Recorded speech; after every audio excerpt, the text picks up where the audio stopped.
तो डिवेंचर की डिमांड बढ़ेगी ना, तो मैं सोचूंगा साला मैं 100 रुपए का डिवेंचर तो रखा है, मेरे को 8% मिल रहा है, क्यों ना 101 में मैं बेच दूं, 1 रुपया प्रॉफिट कमा लूं, 2 रुपया प्रॉफिट कमा लूं, और फिर 6% तो मिल ही रहा है मेरे को, और भाव ऐसे ही होने वाला है, क्योंकि डिमांड बढ़ेगी तो पब्लिक बेचने का चालू करेगा इन लालच ऑफ प्रॉफिट।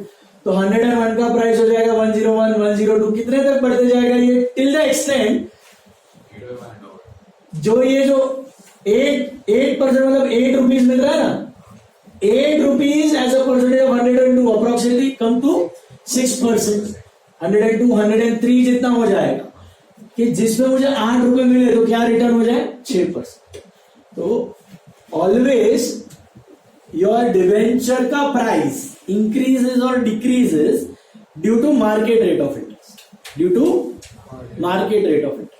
अगर मार्केट रेट ऑफ इंटरेस्ट बढ़ेगा तो डिवेंचर का भाव घटेगा, और मार्केट रेट ऑफ इंटरेस्ट घटेगा तो डिवेंचर का भाव बढ़ेगा।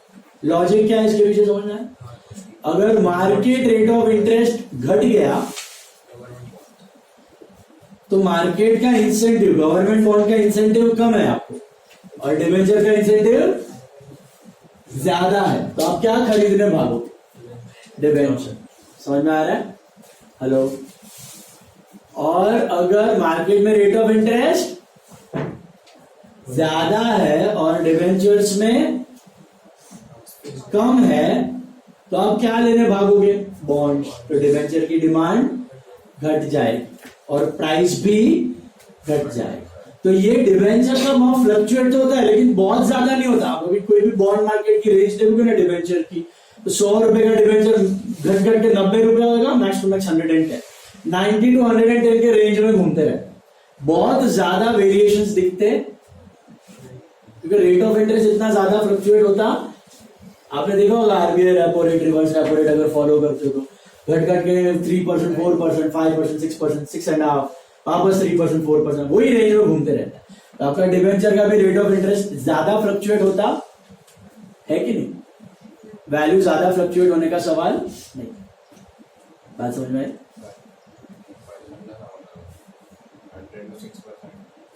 देखो, अगर बॉन्ड मेरे को 100 रुपए पे 6% दे रहा तो मैं कितना पैसा ले रहा हूं बॉन्ड पे, 6 रुपीज, बराबर है। 100 रुपया इन्वेस्ट करके 6 रुपया मिल रहा है तो 6% हुआ।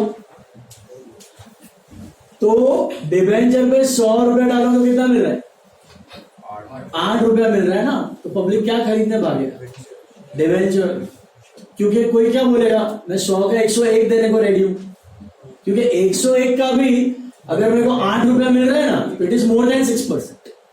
102 में भी 8 रुपया मिल रहा है तो इट इज मोर देन 6%। आप कैलकुलेट कर लो, 103 पे 8 रुपया मिल रहा है तो भी it is more than. In fact 110 पे भी 8 रुपया मिल रहा है। 110 पे 8 रुपया कितना होता है, 8 rupees as a percentage of 110, 7% से थोड़ा ज्यादा,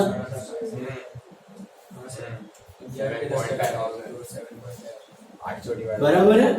120 पे 8 रुपया कितना होता है, ये आई थिंक 6.5 होता है, 6.5 होता है, 6.5% हुआ ना यार। तो यहां तक पब्लिक बेचने को रेडी होगा और खरीदने वाले खरीदते जाएंगे, क्योंकि इसको अभी भी कितना मिलने वाला है, 6 से ज्यादा टका मिलने वाला है, क्योंकि interest is paid always on face value.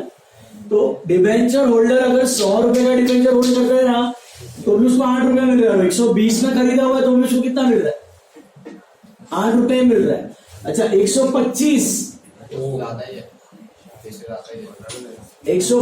पे 8 रुपया मिल रहा है तो कितना परसेंट हुआ, ऑलमोस्ट 1% हो रहा है यहाँ पे, है ना। आई मीन सॉरी, ऑलमोस्ट 6% हो रहा है। 130 भी आता है, 130 भी आ रहा है, 130 हाँ 6 से ऊपर जा रहा है।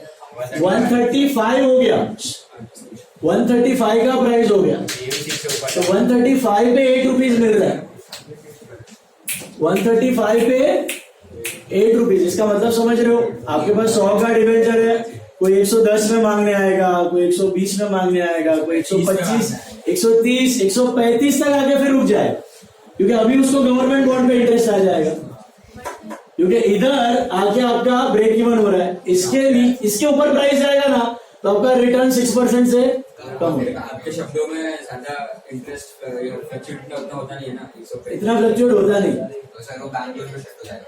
फिर बैंक लोन नहीं, यहाँ बैंक लोन क्या, गवर्नमेंट बॉन्ड्स होता है, गवर्नमेंट बॉन्ड्स। आरबीआई का रेट है connected to government bonds, 10 year government bond, 20 year government bond, जो रोड्स, डैम्स, ब्रिजेस बनाने के लिए गवर्नमेंट लेती है, वो बॉन्ड्स में आप पैसा। हाँ सॉरी, डिवेंचर्स में तुम कंटिन्यू करोगी तो तुमको रेट ऑफ इंटरेस्ट ज्यादा मिलने वाला ही है। हाँ, तो तुम्हारा विश, लेकिन तुम जैसे सब सोचने वाले नहीं होते ना। सबको तो क्या चाहिए, मलाई मिल रही है, फटाफट अभी बेच दो, फिर गवर्नमेंट बॉन्ड्स में इन्वेस्ट करके रेट तो उतना ही होने वाला है। हाँ, वन टाइम प्रॉफिट हुआ, ट्रू। बाद में जब घटेगा तब खरीद लेना, तो वापस खरीद के वापस भी प्रॉफिट कर सकती हो ना। दिमाग पब्लिक का 99% think like that, short term fast profit.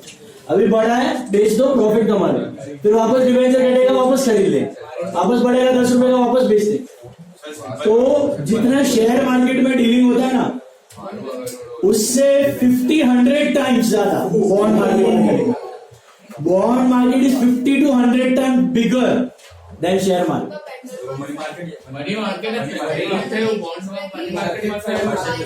It is always better to stay consistent in any investment. It is never advisable to keep on buying and selling. Never. क्योंकि उसमें दो चीजें होती हैं, एक तो आपका फोकट का ब्रोकरेज कॉस्ट जा रहा है, ट्रेडिंग में जितना करते हो तो ब्रोकर को आप खिला रहे हो। दूसरा, आप अननेसेसरीली अपना कंपाउंडिंग को वेस्ट कर, मतलब यहाँ पे क्या आपका इंटरेस्ट बढ़ा हुआ है, उससे आप और डिवेंचर खरीद सकते हैं, फिर उसको आप और इंटरेस्ट कमा सकते हैं। कीप इट कंपाउंडिंग, वो कंपाउंडिंग अननेसेसरीली हैम्पर है। That is the second reason. कभी आपको, अभी आप सोच रहे घटेगा, कि कब घटेगा, तुमको पता है क्या मार्केट रेट ऑफ इंटरेस्ट कब घटेगा? नहीं घटा तो लेट घटा दो, you can not time it, uncertainty. It is, तुमको बताया ना चेस का एग्जाम्पल, चेस वाला एग्जाम्पल याद है?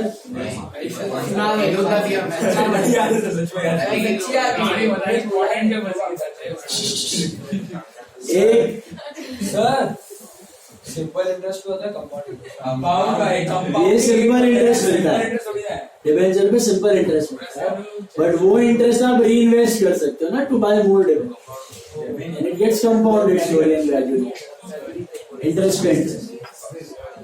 जैसे आप एफडी से एफडी बनाते हो, अभी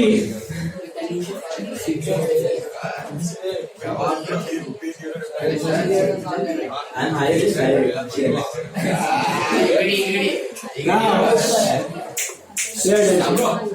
कंपाउंडिंग है ना, मैंने आम पब्लिक नहीं, Albert Einstein has said compounding is the 8th wonder of the world. One who understands it earns it, one who doesn't pays it. So 99% of the people pay for it, and only 1% people make out. Okay, so how does you take a guess? अरे यार sir मैं बंदा मास बता reply. Okay, this is your chess board. तो chess board में वो मतलब राजा वाला, राजा का जान बचाया था एक फार्मर ने। वो फार्मर गया राजा के पास, उसने क्या बोला, वो राजा बोला तेरे को जितना इनाम चाहिए दे देगा। तो हाँ, तो फार्मर ने बोला मेरे को खाली आप चेस खेलो ना, पहले स्क्वायर पे 1 ग्रेन ऑफ राइस रखो, दूसरे स्क्वायर पे 2, तीसरे स्क्वायर पे 4, डबल करते जाओ, 64 हो जाए तो मेरे को दे देना। तो कितना अमाउंट होता है ये? 2:64, 2:64 होता है। ये इतना बड़ा अमाउंट है, इतना प्रोडक्शन ऑफ राइस वर्ल्ड में आज तक नहीं। अब ये देखने में लगता है कि इतना बड़ा हो सकता है। That's why because our brains they are bound to think in linear manner. तो वो सोचते हैं कि ग्रोथ ऐसे होती है, But compounding doesn't work like this, it works like this. Okay? तो एक टाइम पीरियड तक ऐसा रहता है कि वो दिखता नहीं है, and then suddenly it's a spike. So that this compounding तुम्हारा स्टॉक मार्केट रिटर्न्स में कैसे काम आता है? तुम वो रूल 72 याद रखो. What is rule 72? कितने साल में आपका पैसा डबल हो जाता है वो आपको पता चल जाएगा. FD is giving a rate of let's say 6%, तो आई डिवाइडेड बाय 72, तो 72 अपॉन 6 होता है 12, मतलब 12 साल में मेरा पैसा डबल हो. If I put the money in FD compounding basis, if I put the money in FD 100 रुपया डालूंगा तो आज एक साल बाद 106, फिर 112, 119 कंपाउंड इंटरेस्ट में इंटरेस्ट कमा के अगर 100 रुपए डालू तो 12 महीने बाद 200, कितने टाइम बाद? 12 साल बाद. How many years later? 12 years later. तो whatever the rate you have ना, जस्ट डिवाइडेड बाय 72. तो suppose you are investing in debentures and they are giving 9%, they are giving 9%, तो 72 divided by 9 gives you 8 years. So every 8 years your money will get doubled if you invest in debentures. If you invest in debentures, every 8 years double. What is the rate of return on gold approximately? So on an average 40, 50, 100 years से देखा गया gold gives you 11% to 10%, 10 to 11. Even real estate 10%, 11%, 10% आसपास. तो 10% मिला तो I think 7.2 years में पैसा double होता है. If I put in gold or real estate. Mutual funds, minimum, they give you 12%. Any आलतू फालतू गया गुजरा mutual fund will also give you 12% minimum. So 6 years term, on an average, over long term, not every year. Sorry. सब and index funds हमने देखा था. Mutual fund का range होता है 12% टू 20% के रेंज में दिया जाता है, मिलता है रिटर्न्स 12 टू 20. और इंडेक्स फंड जो होते हैं, मैं आपको जो बोलता हूँ Nifty index funds and all, top 50 companies, they have given a cumulative return of 15% minimum. On an average they have given you 15%. So approximately every 5 years, 4.5 to 5 years your money gets doubled. So imagine in the year 1994, in the year 1994 जब Nifty launch हुआ था और आपने उसमें ₹1,00,000 invest कर दिया था, कितना? ₹1,00,000. Every 4.5 years the money is getting doubled. Yes. So 94 का 1 लाख 99 में कितना हुआ होगा? 2 लाख. 99 में हुआ होगा 2 लाख. 2003 में 4 में हुआ होगा 4 लाख. 2009 में 8 लाख. 2013 में 16 लाख. 2018 में 32 lakhs. And 2022-23 में 64 lakhs. 1 lakh rupees invested in the year 94 could have become how much? 64 lakhs today. And 1 crore invested in the year 94 could have become 64 crores. Your 2 generations retire. Enough of money. 1 generation 5 crores to stay a normal good life. बहुत. So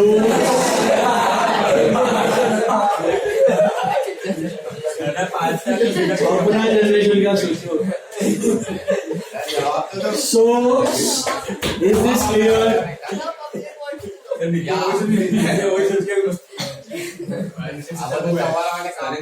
समझ में आया? ये अभी आपको boring इसके लिए लग रहा है क्योंकि पैसे कमा नहीं रहे. सपोज जिसको लग रहा है उसको. ओके. सो पैसे कमाने का स्टार्ट करोगे ना, उसके बाद ये चीज बहुत बहुत बहुत ज्यादा काम. तो पूरा ज्ञान में 11, 12 सीए फाउंडेशन, इनफैक्ट पूरा एजुकेशन करिकुलम में खाली इतना सीखा ना तो भी आप लाइफ में पास. चलो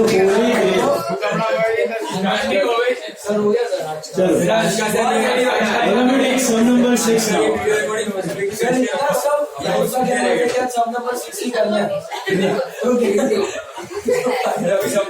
छोटी चीज हो जाएगी. अबे सर शुरू कर दो. लाइफ सर आपको एक ब्लॉग पता है सर? सर आपको एक ब्लॉग देखना है?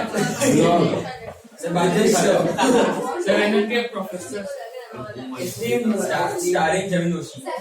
But this is not easy because as I told you, this is practiced by only 1 to 2% people in the world. तो ये discipline रखना, saving investment का track रखना, it's a very difficult thing because emotions play a big role in this. There are two big emotions that drive you, that are greed and fear. Greed and fear. तुम्हारा जैसा कोई profit होता है ना, grid creeps इन, और जैसा losses होता है fear. So if you are able to take a control of these two, greed and fear, only then you can do that. चलो ड्रॉ करो बोला.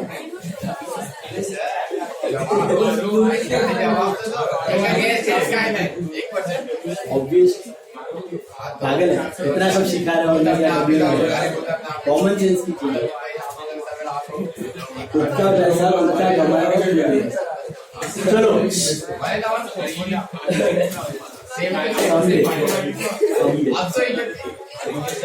तुम्हारा शेयर 15 से हमारा होल्डिंग, पर मेरा होल्डिंग कितना है, मेरा टाइम कितना है, मेरा गोल्स क्या है. चलो भाई सब नंबर 5 दे, सब नंबर फोकस नाउ. सब नंबर 6, सब number 6. Number 6. Yes. One of the example I gave you, I think, अपना ही स्टूडेंट है विनय कुबाड़िया. Vinay Kubadia, he started this index fund investing since last 2 years. Already built a corpus of around 2.5 lakhs to 2.5 lakhs. He's still in his article shit. He gets a stipend of 10,000. He spends 5, saves 5, and puts that 5 in index fund. And he continued to follow कर रहा है. Just 2 to 3 years, 4 years, 3 years maybe, yeah, 3 years, third year now. Around 2 lakhs का corpus उसका बन चुका है already at this age of 19-20. So it's a long way to go, and that discipline is important. If you keep it over a long track, disciplined manner, and it's not a compulsion that you can put only so and so X amount. You can put whatever amount you don't need right now into that fund. पापा के नहीं, खुद कमाए हुआ. कभी life में दूसरे का पैसा डालने का नहीं. हाँ, जब भी कमाने का स्टार्ट, लेट नहीं, never it is never late. There is a guy called Radha Krishna Damani, जो ये डी मार्ट का ओनर है ना, Avenue Mega Mart, Avenue Supermart. He started his investment journey at the age of 31. So it's never too late. And right now he's having 10,000 crores of portfolio. So it is never too late. But it is always advisable to start early. Better earlier is best. Now see, Warren Buffett started at 11. Yes. आपने कभी status है तो दो. Warren Buffett. आपने कभी I started at 23. What time? Now see, come on now. Active Company Limited issued 5,000 preference shares of 100 each payable. अभी preference shares issue किया है. Face value क्या दिया हुआ है? 100 रुपये. 100 each का face value दिया हुआ है. Payable, what is the breakup sheet? 20, 40, 20 and balance मतलब कितना होगा? 242 बराबर है? हेलो, समझा कि नहीं? This is application, allotment, first call and second call. It received applications for 6,000 preference shares. Oh my God! Is it under subscribe over subscribe? ये आप फर्स्ट टाइम देख रहे हो, अभी तक आप नहीं देखे। ओवर सब्सक्राइब मतलब क्या? ज्यादा पैसा। ओके, अब ज्यादा पैसा आने पे कंपनी के पास दो चॉइसेस होता है, एक होता है रिफंड, एक होता है प्रोरेटा। एक होता है रिफंड, एक होता है प्रोरेटा। रिफंड में क्या होता है? कंपनी उसको दो कैटेगरीज में डिवाइड करती है, मतलब जो 6000 एप्लीकेशंस आए हैं उसको आप दो कैटेगरी में डिवाइड कर दोगे, category A, category B. Let's say जो मैंने आपको बताया थी ना, retail category, FII category, HNI category, ऐसे पहले फाइनेंशियल फॉरेन इंस्टीट्यूशनल इन्वेस्टर्स, वो सब अभी होता है। पहले क्या होता था? नंबर ऑफ सब्सक्रिप्शन के हिसाब से, एप्लीकेशन कितने आए ना उसके हिसाब से ग्रुप्स किया जाता था। जैसे कैटेगरी ए, इसमें 50 से 100 एप्लीकेंट्स, 50 से 100 शेयर्स वाले लोग हैं, और यहाँ पे 100 से ज्यादा वाले, ग्रेटर देन 100 वाले। Is this clear? तो ऐसा कैटेगरी में डिवाइड कर देती थी, 50 से 100 वाले और 100 से ज्यादा वाले। तो 50 से 100 वाले समझो 1000 है, और 100 से ज्यादा वाले 5000 है। तो कंपनी क्या करेगी? ये 1000 को सिंपली क्या कर देगी? रिजेक्ट, और ये 1000 को क्या कर देगी? एक्सेप्ट। मतलब इनको एक भी शेयर अलॉट नहीं होगा, क्योंकि लग रहा है इनका इंटरेस्ट थोड़ा कम है बिजनेस में, तो इनका पैसा जो भी क्या होगा? रिफंड, पूरा पैसा रिफंड। और ये जो 5000 है, इनको कितने शेयर्स मिल जाएंगे? 5000, क्योंकि इश्यू कितना शेयर्स का था? 5000। क्यों 5000 से ज्यादा पैसे आप ले नहीं सकते, तो 6000 आ गए, 7000 के एप्लीकेशन आ गए, 8000 के एप्लीकेशन आ गए। एक ऑप्शन क्या होता है? Refund, reject and refund. Reject and refund में क्या होगा? 1000 शेयर का पैसा वापस, cancelled, no shares allotted, you are no more a share holder, finished. जो 5000 है उनको कंटिन्यू किया जाएगा, सिंपल। दूसरा होता है प्रोरेटा। दूसरा ऑप्शन क्या होता है? प्रोरेटा। प्रोरेटा मतलब किसी को नाखुश नहीं करता, हर एक शेयर होल्डर को कुछ ना कुछ शेयर अलॉट किया जाएगा, मतलब रेशियो डिटरमाइन होता है ना, उसको बोलते हैं प्रोरेटा रेशियो। तो यहां पे in this case would be 6:5, मतलब जिन्होंने 6 शेयर्स अप्लाई किए हैं उनको 5 मिले, जिन्होंने 60 अप्लाई किए हैं उनको 50 मिले, जिन्होंने 600 अप्लाई किए उनको 500, जिन्होंने 12 अप्लाई किए उनको 10। 6:5 के रेशियो में शेयर्स अलॉट किया जाएगा, किसी को भी निराश नहीं किया जाएगा, रिजेक्ट नहीं किया जाएगा। तो प्रॉब्लम में आपको दिया होगा कि कंपनी क्या कर रही है, रिफंड कर रही है या प्रोरेटा कर रही है। तो यहां पे पढ़ो क्या हो रहा है। हाँ, application of 1000 shares were rejected and the money was refunded, दिख रहा है? कभी कभी प्रोरेटा भी आएगा, आगे प्रोरेटा भी करेंगे। ये समझ में क्या हो रहा है यहाँ पे? रिजेक्ट एंड रिफंड, समझ में आया? तो इधर कोई प्रोरेटा वोरेटा हुआ, और प्रैक्टिकली क्या होता है? रिजेक्शन रिफंड होता है कि प्रोरेटा होता है? तो प्रोरेटा होता है। आज के दिन पे कोई भी इश्यू रिजेक्ट या रिफंड नहीं होता, क्या होता है?